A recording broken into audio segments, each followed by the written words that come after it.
नमस्कार, महुआ खबर देख रहे हैं आप। मैं हूं आपके साथ सबा शाही शेख। बिहार झारखंड की बड़ी खबरों से कराएंगे आपको रूबरू। पटना स्थित बीजेपी प्रदेश कार्यालय में महान शिक्षाविद, राष्ट्रवादी चिंतक और भारतीय जनसंघ के संस्थापक अध्यक्ष डॉक्टर श्यामा प्रसाद मुखर्जी के बलिदान दिवस पर श्रद्धांजलि कार्यक्रम आयोजित किया गया। इस अवसर पर उनकी प्रतिमा पर माल्यार्पण कर श्रद्धा सुमन अर्पित किए गए। कार्यक्रम में मुख्यमंत्री सम्राट चौधरी भी शामिल हुए। उन्होंने डॉक्टर मुखर्जी के तैलचित्र पर पुष्पांजलि अर्पित कर उन्हें नमन किया और उनके राष्ट्र हित में दिए गए योगदान को भी याद किया। हालांकि इस दौरान नेताओं ने कहा कि डॉक्टर श्यामा प्रसाद मुखर्जी का जीवन राष्ट्र सेवा, त्याग और समर्पण का अद्वितीय उदाहरण है। वक्ताओं ने कहा कि जम्मू कश्मीर में एक देश, एक विधान, एक निशान के लिए उनका संघर्ष ऐतिहासिक रहा और इसी आंदोलन के दौरान उन्होंने बलिदान दिया। उन्हें देश की एकता और अखंडता के प्रतीक के रूप में याद किया जाता है। कार्यक्रम में यह भी कहा गया कि प्रधानमंत्री नरेंद्र मोदी के नेतृत्व में केंद्र सरकार द्वारा अनुच्छेद 370 और 35 से हटाया जाना चाहिए।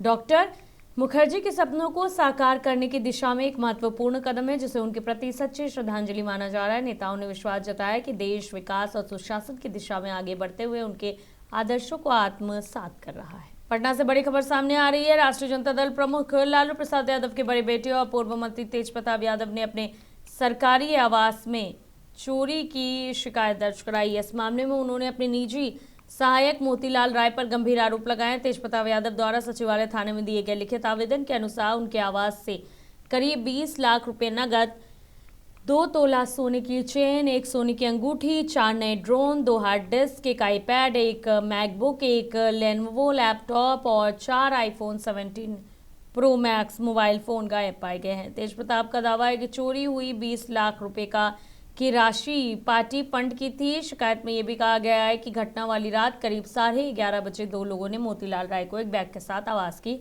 बाउंड्री फांदकर बाहर निकलते हुए देखा था। तेज प्रताप ने इन दोनों को प्रत्यक्षदर्शी गवाह बताया है। मामले की सूचना मिलने के बाद सचिवालय थाना पुलिस तेज प्रताप यादव के आवास पहुंची और जांच शुरू कर दी है। पुलिस का कहना है कि आवेदन में लगाए गए आरोपों की जांच की जा रही है और साक्ष्यों के आधार पर आगे की कानूनी कार्रवाई भी की जाएगी। फिलहाल मामले को लेकर राजनीतिक गलियारों में चर्चाएं तेज हो गई है। भरत तिवारी की मौत को लेकर राजनीतिक हलचल लगातार तेज बनी हुई है। अलग अलग राजनीतिक दलों के नेता और सामाजिक संगठनों के प्रतिनिधियों का बिलौटी गांव पहुंचने का सिलसिला जारी है। इसी बीच जनसंघ के राष्ट्रीय अध्यक्ष डॉक्टर आचार्य भारत भूषण पांडे ने मामले पर अपनी प्रतिक्रिया देते हुए कहा है कि भरत तिवारी को न्याय अवश्य मिलेगा। उन्होंने कहा है कि इस मामले में न्यायिक प्रक्रिया चल रही है और जांच एजेंसियां अपने कार्य कर रही। ऐसे में सभी लोगों को धैर्य बनाए रखना चाहिए और जांच पूरी होने का इंतजार करना चाहिए। डॉक्टर पांडे ने कहा कि सरकार भी इस मामले को गंभीरता से ले रही है और जांच के आदेश दिए जा चुके हैं। उन्होंने कहा कि मुख्यमंत्री सम्राट चौधरी द्वारा मामले की जांच कराने का निर्देश दिया गया है, जिससे सच्चाई सामने आएगी और दोषियों पर कार्रवाई भी होगी। उन्होंने लोगों से अपील करते हुए कहा है कि भावनाओं में बहकर क्रांतिकारी बनने की जरूरत नहीं है, बल्कि अपने विवेक और कानून के दायरे में रहकर कार्य करना चाहिए। भरत तिवारी की मौत को लेकर क्षेत्र में लगातार चर्चाओं का दौर जारी और सभी की निगाहें अब जांच रिपोर्ट और प्रशासनिक कार्रवाई पर टिकी हुई है। देखिए, जिस तरह से भरत तिवारी मामले को अगर देखा जाए तो लगातार वहाँ पे लोग पहुँच रहे हैं, मंत्री पहुँच रहे हैं, नेता पहुँच रहे हैं, लेकिन वहाँ जो हालात हैं वहाँ गंभीर हालात हैं। लेकिन जनसंघ के राष्ट्रीय अध्यक्ष हमारे साथ हैं अभी, डॉक्टर आचार्य भारत भूषण पांडे जी। किस नज़रिए से आप उस कांड को देख रहे हैं? क्योंकि लोग बहुत सारी बातें आ रही हैं। कुछ लोग कह रहे हैं कि पुलिस ने पैर में गोली मारी तो पेट में कहाँ से आ गई। बहुत सारे लोग कह रहे हैं कि हत्या है। बहुत सारे बातें आ रही हैं कि जो राजनीतिक पहलू हैं उसमें तरह तरह की बातें आ रही हैं। लोग जा रहे हैं वहाँ पे, आर्थिक सहयोग कर रहे हैं, बहुत सारी बातें हैं। तो भरत तिवारी हत्याकांड को आप कैसे देख रहे हैं, किस नजरिए? बहुत दुखद और दुर्भाग्यपूर्ण है। एक होनहार नौजवान जो है वो भ्रष्टाचार के कारण और सिस्टम में व्याप्त अराजकता के कारण, अफसरों की तानाशाही के कारण असमय काल कवलित हुआ। उसने शहादत दी। उसकी शहादत से, उसके बलिदान से लोग प्रेरित हैं और प्रेरित होकर उसकी प्रेरणा के कारण जो है बहुत सारे लोग उसको वहाँ आदर देने जा रहे हैं, मरने पर ही सही। उस परिवार की सहायता कर रहे हैं, उसको पर्याप्त मदद कर रहे हैं।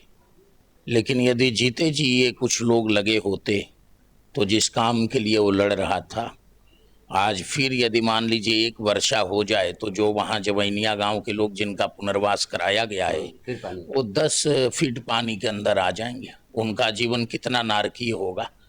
भरत तिवारी ने वहाँ बिजली लगवाई थी, वहाँ हैंडपंप लगवाए थे, जिसका पानी अभी भी वहाँ के लोग बता रहे हैं कि पीने लायक नहीं है। उसकी लगातार वो देख रेख कर रहा था। तो ऐसे में यदि कुछ लोग शुरू में साथ दिए होते, शुरू में किसी का साथ लोग नहीं देते, दिक्कत यही है। और मरने के बाद ही देश जगता है।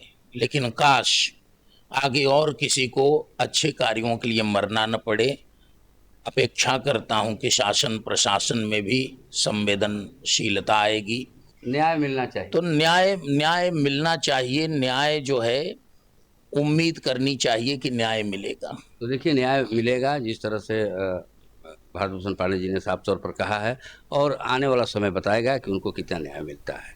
महुआ खबर के लिए आरा से संजय श्रीवास्तव। नालंदा जिले के राजगीर से खबर सामने आ रही है। राजगीर स्थित झुनकिया बाबा मंदिर की सुरक्षा व्यवस्था को प्रशासन ने और भी ज्यादा सख्त कर दिया।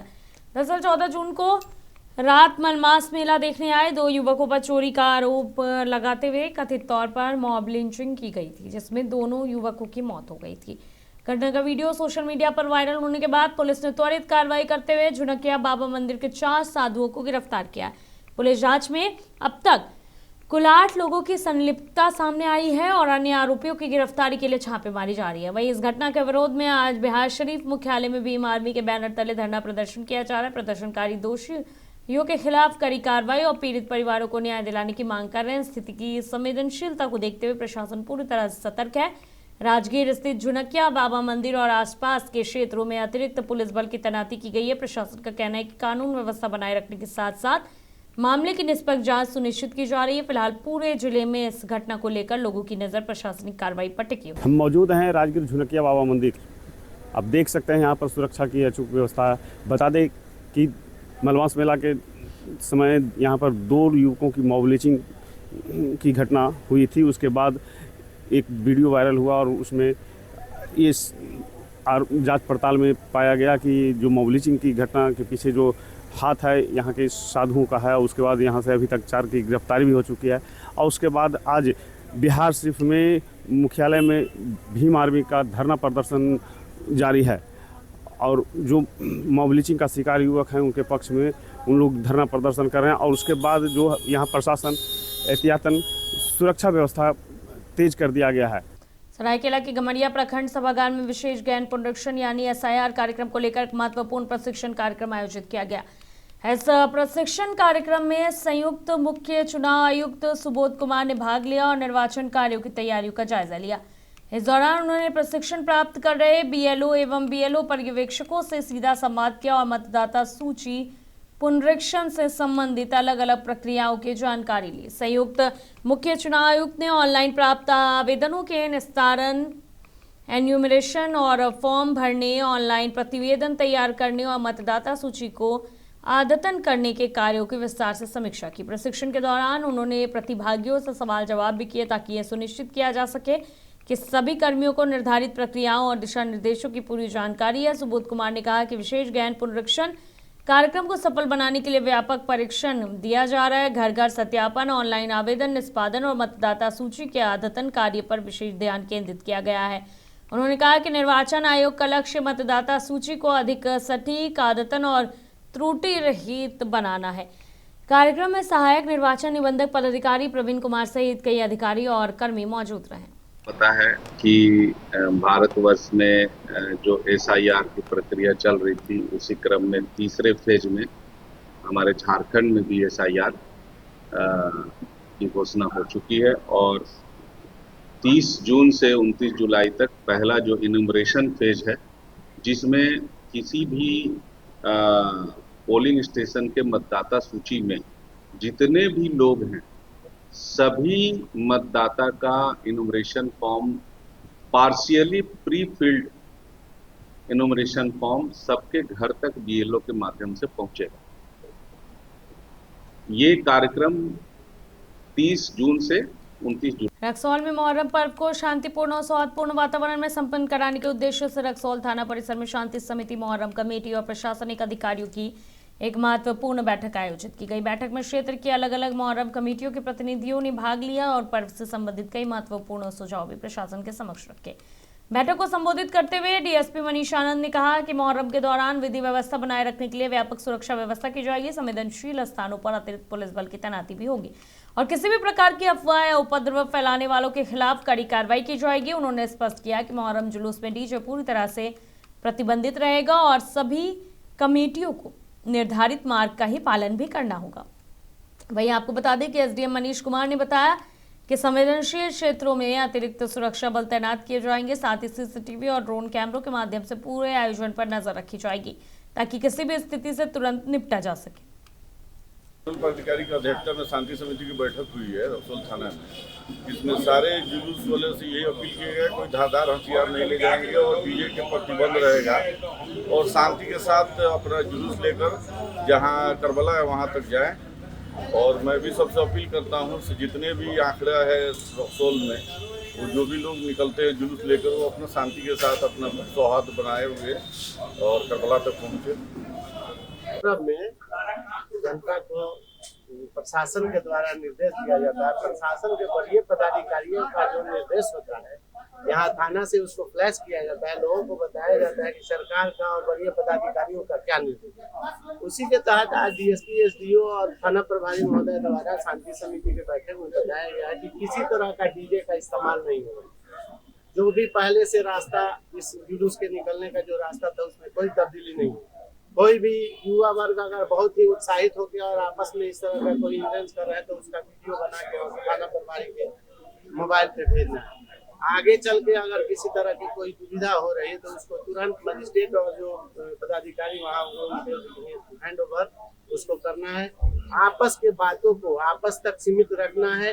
अगर कोई मामला हो रहा है तो उसको पदाधिकारियों को अवगत करा देना है कि हाँ यहाँ एक इंटेंस मुहर्रम को लेकर हम लोगों ने एसडीएम साहब के अध्यक्षता में हम लोगों ने शांति समिति का बैठक किया है।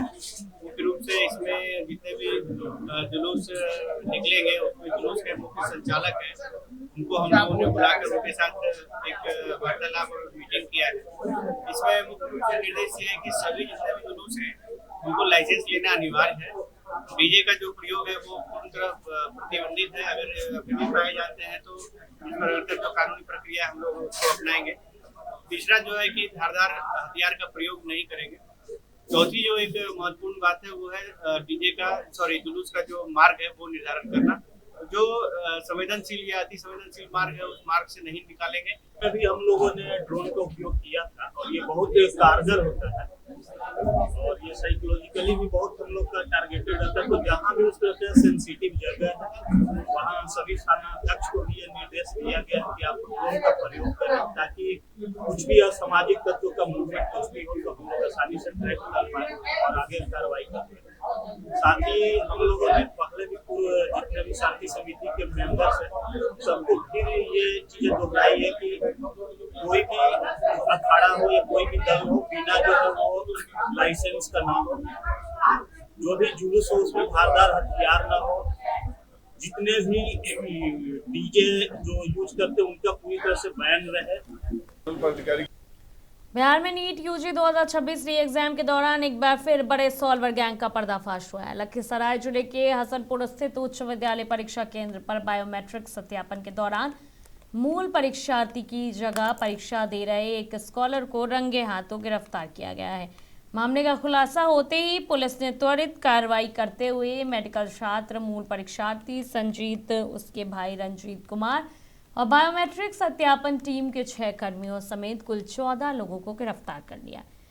हालांकि प्रारंभिक जांच में सामने आया है कि असली परीक्षार्थी की जगह परीक्षा देने के लिए 30 से 40 लाख रुपए में सौदा तय किया गया था।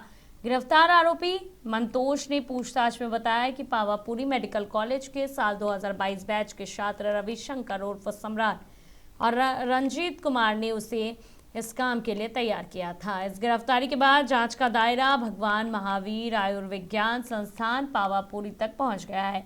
कॉलेज प्रशासन द्वारा छात्रों की उपस्थिति जांचे जाने पर 3 MBBS छात्र गायब पाए गए, जिनमें संदिग्ध रविशंकर भी शामिल है। तीनों के मोबाइल फोन स्विच ऑफ है। पुलिस को आशंका है कि ये पूरा मामला एक संगठित सेटिंग गैंग से जुड़ा हो सकता है। फिलहाल जांच और गिरफ्तारी के लिए छापेमारी जारी है। भागलपुर में आगामी मुहर्रम और श्रावणी मेले को शांतिपूर्ण, सुरक्षित और सौहार्दपूर्ण वातावरण में संपन्न कराने को लेकर पुलिस प्रशासन लगातार सक्रिय है।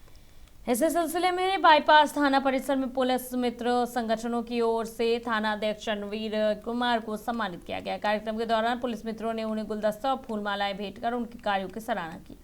पुलिस मित्रों ने कहा कि मुहर्रम और श्रावणी मेले जैसे बड़े आयोजनों के दौरान कानून व्यवस्था बनाए रखने, आमजन की सुरक्षा सुनिश्चित करने और सामाजिक सौहार्द कायम करने के लिए महत्वपूर्ण भूमिका है। उन्होंने कहा कि थाना अध्यक्ष रणवीर कुमार ने के नेतृत्व में क्षेत्र से बेहतर पुलिसिंग के साथ साथ जन सहभागिता को भी बढ़ावा मिला है। सम्मान समारोह को संबोधित करते हुए थाना अध्यक्ष रणवीर कुमार ने पुलिस मित्रों का आभार व्यक्त किया। उन्होंने कहा कि त्योहारों के दौरान शांति, सुरक्षा और सौहार्द बनाए रखना प्रशासन की सर्वोच्च प्राथमिकता है। इसके लिए पुलिस और आम नागरिकों के बीच बेहतर समन्वय जरूरी है। उन्होंने लोगों से अपील की कि सभी पर्व त्योहार आपसी भाईचारे और सौहार्दपूर्ण माहौल में मनाएं और किसी भी अफवाह पर ध्यान न दें। इस अवसर पर पुलिस मित्र संगठन के कई सदस्य और स्थानीय गणमान्य लोग भी मौजूद रहे। आरा शहर स्थित क्लब रोड की जर्जर हालत को लेकर स्थानीय लोगों में भारी आक्रोश देखने को मिल रहा है। राजधानी की सड़कों को जहां आपको बता दें कि चकाचक किया जा रहा है, वहीं आरा शहर का ये प्रमुख मार्ग लंबे समय से बदहाल स्थिति में पड़ा हुआ है। स्थानीय लोगों के अनुसार पिछले कई महीनों से सड़क पूरी तरह से टूट चुकी है और नाले का गंदा पानी सड़क पर बह रहा है, जिससे राहगीरों और वाहन चालकों को भारी परेशानी का सामना करना पड़ रहा है। खास बात तो ये है कि एसपी आवास के सामने की सड़क जो है वहां से लेकर केजी रोड और स्टेशन रोड तक की स्थिति भी काफी खराब बताई जा रही है। आरोप है कि इस मार्ग से मंत्री से लेकर विधायक तक लगातार गुजरते हैं, इसके बावजूद सड़क की मरम्मत को लेकर कोई ठोस कदम नहीं उठाया जा रहा है। इससे लोगों में नाराजगी बढ़ती जा रही है। स्थानीय निवासियों ने चेतावनी दी है कि यदि जल्द ही सड़क निर्माण कार्य शुरू नहीं किया गया तो आंदोलन करने को मजबूर होंगे। लोगों का कहना है कि ये सड़क शहर की महत्वपूर्ण लाइफ लाइन है, लेकिन प्रशासन की अनदेखी के कारण ये लगातार बदहाली का शिकार है। देखिए, जिस तरह से आरा शहर की बात की जाए तो ये सड़क आपको दिखा रहे हैं। पहले देखिए, ये क्लब रोड सड़क है। क्लब रोड की सड़कें जो हैं नहीं बन रही हैं, कई महीनों से नहीं बन रही है। पानी लगा हुआ है, लोग आ रहे हैं जा रहे हैं, कितनी कठिनाई में है आप देख सकते हैं तस्वीरों में। और ये सड़क बन नहीं रही है। एसपी कोठी के साइड वाला बन गया और स्टेशन वाला बन गया। क्या कहेंगे, इधर की सड़क पर ध्यान नहीं है और प्रखंड संसाधन केंद्र यहीं पे है। हम लोग बचपन से इस इलाके में रहते गुजर गए और हम लोग को आज तक नहीं लगा कि इतने वीआईपी रोड को आज तक नहीं बना, कभी नहीं। और इस बरसाती माहौल में कैसे लोग इस यात्रा करेंगे, ये तो देखना ही दूभर है। इतना कचरा भी फैला हुआ है। बहुत इस रोड की स्थिति हमेशा से ही खराब रही है। ना जाने क्यों प्रशासन को ये सड़क याद ही नहीं आता है। एसपी साहब वाला बन गया। हाँ, वो बन गया, लेकिन हाँ, ब्लॉक रोड जो है ये हमेशा से इसी अवस्था में रहा है और आज तक हम लोग बचपन से देखते आ रहे हैं। बताइए, तो स्थिति बहुत ही भयावह है। देखिए किस तरह से लोग जो है जा रहे हैं। देखिए उधर से कट के जा रहे हैं लोग, किसी तरह से बाइक लेके उधर से जा रहे हैं। देखिए किस तरह से सरकारी मंत्री से लेके तमाम लोग इधर से जाते हैं आते हैं। कचरे का अंबार यहाँ पर फैला हुआ है। लोग कब गिर जाएंगे, कितने बार गिर चुके हैं। और उधर से देखिए नाला फटा हुआ है। उधर से कुछ लोग बता रहे थे, उधर से नाला फटा हुआ है, उधर से पानी आ रहा है, तो नाले की भी सफाई नहीं हो रही। देखिए टेम्पू जा रहा है, आप देख सकते हैं टेम्पू पर लोग इतने भरे हुए हैं, कभी भी पलट सकता है। सीधे तौर पर ये टेम्पू जा रहा है, सड़कें बजर्जर हैं। और कुछ लोगों से बात करें, देखिए टेम्पू चालक कितना परेशानी में जा रहा है, रिक्शा चालक है वो पलट सकते हैं। क्या कहेंगे इस सड़क के बारे में? आप तो आ रहे हैं जा रहे हैं। उनको गाड़ी से चलना है, उनके पैर में कीचड़ तो लगने वाला है नहीं। पब्लिक से उनको क्या मतलब है? अपनी सुविधा होनी चाहिए, जो उनको मिल रही है, जिसका फायदा वो लोग उठा रहे हैं। वो लोग आए हैं पब्लिक की सेवा के लिए, लेकिन इसका उल्टा समझ लीजिए कि उनको सेवा मिल रहा है, पब्लिक भाड़ में जाए। वो अपना सेवा के फेरा में बस अपने कैसे आना चाहिए, ये अंदर घुसेंगे तो बहुत अंदर तक जाएंगे। तो सीधे तौर पे मामला बहुत ही गंभीर है। लोग जो है यहाँ पर एकदम पूरी तरह से आ रहे हैं जा रहे हैं। सड़कें बहुत खराब है, यहाँ से लेकर वहाँ तक सड़क खराब है। और ये जो स्थिति है, परिस्थिति है, हमेशा बनी हुई है। मंत्री आ रहे हैं, नेता आ रहे हैं, लेकिन कोई देखने वाला नहीं है। अगर यही स्थिति रही तो आंदोलन पर लोगों को उतरना पड़ सकता है। महुआ खबर के लिए आरा से संजय श्रीवास्तव। फिलहाल के लिए इतने खबरों का सिलसिला महुआ खबर पर यूं जारी रहेगा। देखते रहिए महुआ खबर। नमस्कार।